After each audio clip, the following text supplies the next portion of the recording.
بسم اللہ الرحمن الرحیم۔ معزز سامعین اور ناظرین، الحمدللہ آج رمضان المبارک کا 5واں دن ہے۔ آج کی ویڈیو میں روزے کے تعلق سے چند باتیں آپ کے سامنے عرض کروں گا۔ پہلی بات، روزے کی تاریخ کیا ہے؟ روزہ صرف ہمارے پاک پیغمبر محمد الرسول اللہ صلی اللہ علیہ وسلم کے زمانے میں ہی یا صرف آپ کی امت پر ہی فرض نہیں تھا، بلکہ حضرت آدم علیہ السلام کے زمانے سے لے کر خاتم الانبیاء محمد صلی اللہ علیہ وسلم کے زمانے تک روزے کا معمول رہا ہے۔ یہاں تک کہ یہودیوں اور عیسائیوں اور غیر ایمان والوں کے مذہب میں بھی روزے کا معمول رہا ہے۔ تو روزے کی یہ تاریخ ابتدائی زمانہ سے ہے اور ہر مذہب کے اندر رہی ہے۔ دوسری بات، روزہ فرض کب ہوا؟ جب آپ علیہ السلام کو اللہ تعالیٰ نے نبوت عطا فرمائی تو نبوت ملنے کے بعد 13 سال تک آپ علیہ السلام مکہ کے اندر لوگوں کو صرف توحید کی دعوت دیتے رہے اور بت پرستی سے باز رہنے کی دعوت دیتے رہے۔ لیکن 13 سال کے بعد جب آپ علیہ السلام ہجرت کر کے مدینہ منورہ تشریف لائے تو اس وقت دھیرے دھیرے اللہ کی طرف سے احکامات نازل ہونا شروع ہوئے۔ نماز کا حکم آیا، پھر روزے کا حکم، پھر زکوٰۃ کا حکم آیا، پھر روزے کا حکم دیا۔ چونکہ نماز زیادہ مشکل نہیں ہے تو اس کا پہلے حکم دیا، زکوٰۃ اس سے ذرا کم مشکل ہے تو اس کا بعد میں حکم دیا، روزہ اس سے ذرا مشکل ہے، نفس کے اوپر شاق گزرتا ہے، اس وجہ سے اس کی فرضیت کو تیسرے نمبر پر رکھا۔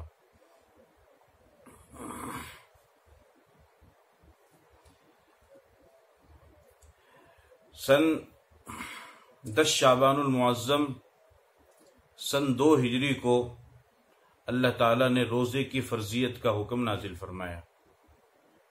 تو روزے کی فرضیت مدینۃ المنورہ میں آپ علیہ السلام کے تشریف لانے کے بعد ہوئی۔ تیسری بات، روزے کا حکم اللہ نے کیوں دیا؟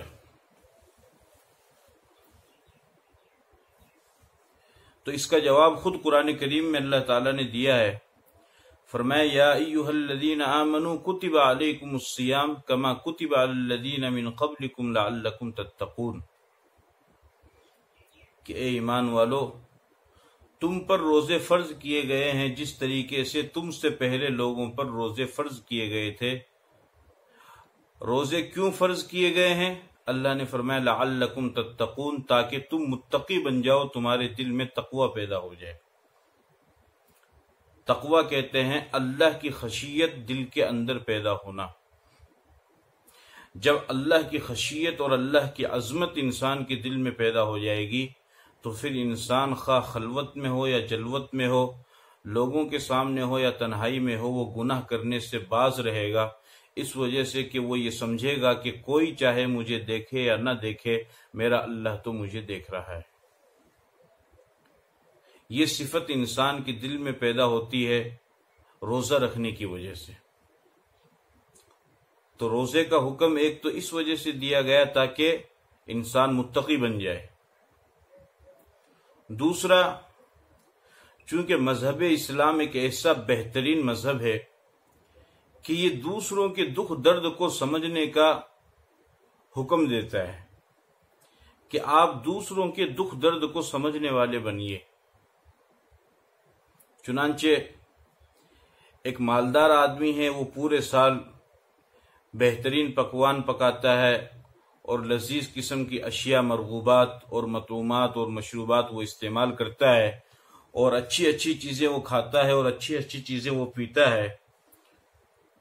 لیکن رمضان المبارک کے مہینے میں جب وہ روزہ رکھے گا اور اس کو بھوک اور پیاس کا احساس ہوگا تو اس کے دل کے اندر یہ بات بھی آئے گی کہ میں تو صرف رمضان کے مہینے میں بھوکا پیاسا رہتا ہوں، مجھے اتنی تکلیف ہو رہی ہے، تو اللہ کے کتنے بندے ایسے ہیں کہ جن کو پورے سال کھانا نصیب نہیں ہوتا ہے، وہ بھوک سے اور پیاس سے کتنے تڑپتے ہوں گے، تو اس کے دل کے اندر کسی بھوکے کی بھوک کا اور کسی پیاسے کی پیاس کا احساس پیدا ہوگا، اور پھر وہ غریب کے لیے زکوٰۃ نکالے گا، صدقات نکالے گا، خیرات نکالے گا اور ان کی امداد کرے گا۔ اگر روزے کا حکم نہ دیا جاتا تو مالدار پوری زندگی آرام سے کھاتا پیتا اور ذرہ برابر بھی اس کو کسی بھوکے کی بھوک کا احساس نہ ہوتا، اور کوئی فقیر، کوئی غریب، کوئی مسکین اس کے پاس مانگنے کے لیے جاتا تو وہ کبھی بھی اس کو نہ دیتا، اس وجہ سے کہ اس نے بھوک کو کبھی دیکھا نہیں ہے۔ روزہ فرض کر کے اللہ تعالی مالدار کو بھوک کا احساس دلاتے ہیں تاکہ وہ کسی دوسروں کی بھوک کو اور پیاس کو اور دکھ درد کو سمجھنے والا بنے۔ تو ایک تو روزے کا حکم دیا تاکہ تقوی دل میں پیدا ہو، اور دوسرا اس وجہ سے تاکہ انسان دوسروں کے دکھ درد کو، بھوک پیاس کو سمجھنے والا بنے۔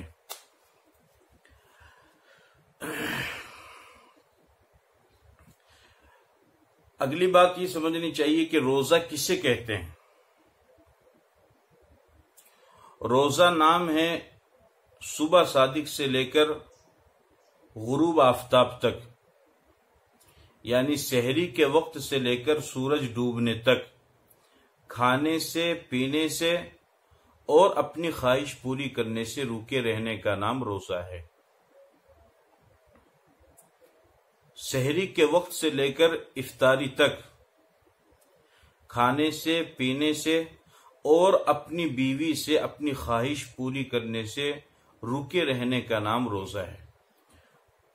کہ روزے کی حالت میں نہ تو آپ کھا سکتے ہیں، نہ آپ پی سکتے ہیں، اور نہ ہی آپ اپنی بیوی کے ساتھ اپنی خواہش پوری کر سکتے ہیں۔ ان تینوں چیزوں سے رکنے کا نام روزہ ہے۔ اگر ان میں سے کسی ایک کا بھی ارتکاب کر لیا، کچھ کھا لیا یا کچھ پی لیا یا اسی طریقے سے اپنی خواہش پوری کر لی، تو اس کا روزہ باقی نہیں رہے گا بلکہ اس کا روزہ ٹوٹ جائے گا۔ اب روزے دار کو کیا کرنا چاہیے، اس کے بارے میں حدیث میں اللہ کے نبی نے فرمایا۔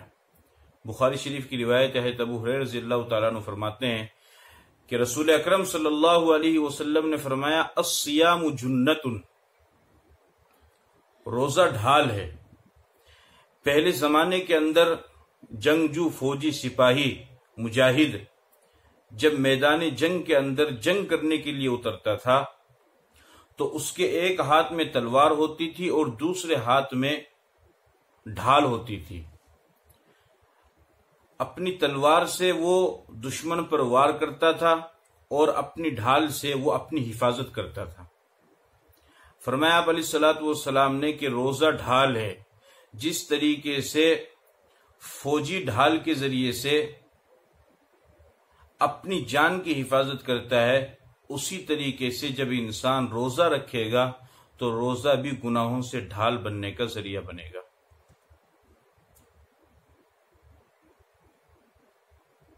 اور یہ حقیقت بات ہے کہ جب انسان روزہ رکھتا ہے تو بہت سارے گناہوں سے محفوظ رہتا ہے، اور جب انسان روزہ رکھتا ہے تو بہت سے نیک اعمال اس کو کرنے کی توفیق ملتی ہے۔ روزے دار نماز کا بھی پابند ہوگا، روزے دار قرآن کی تلاوت کا بھی پابند ہوگا، روزے دار تراویح کا بھی پابند ہوگا، روزے دار ہر نیک عمل کو کرنے کی کوشش کرے گا، اور اگر روزہ چھوڑ دیا تو پھر سارے نیک اعمال چھوٹ جائیں گے۔ پھر آپ نے فرمایا فلا یرفس ولا یجہل، روزے دار کو چاہیے کہ وہ فالتو ادھر ادھر کی باتیں نہ کرے۔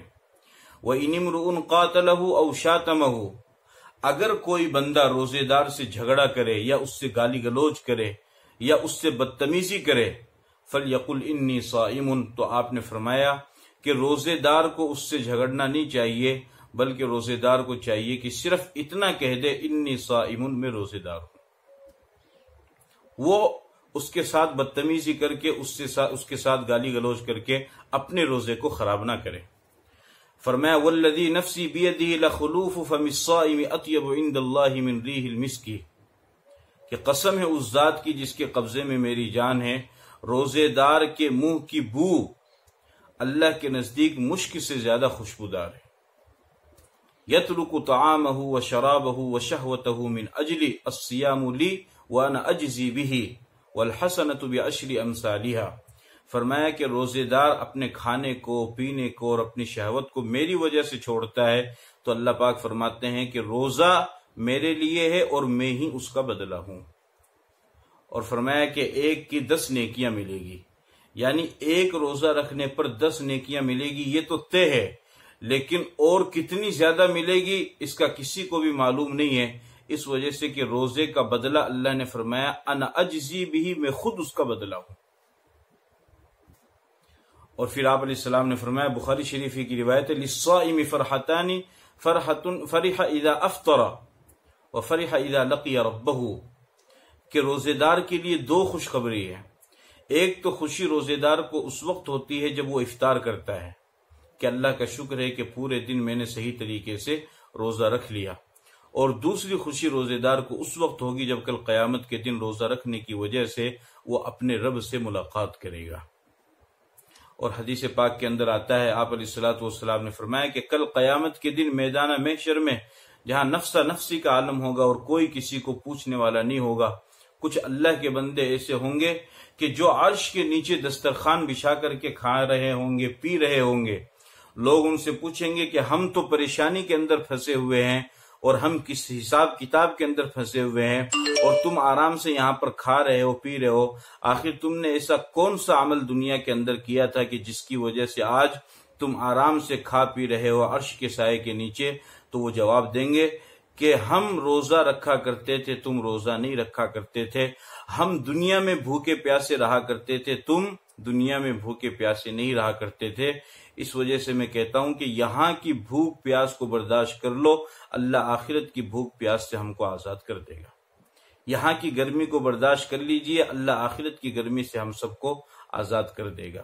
یہ چند باتیں تھی جو میں نے آج آپ حضرات کے سامنے کی، انشاءاللہ اس کے علاوہ بھی دیگر مسائل روزے کے تعلق سے آپ کے سامنے آتے جائیں گے۔ جو بھی ساتھی اس ویڈیو کو دیکھے ان سے درخواست ہے کہ وہ زیادہ سے زیادہ اس کو شیئر کریں اور اس ہاشمی چینل کو سبسکرائب کریں۔ السلام علیکم ورحمۃ اللہ وبرکاتہ۔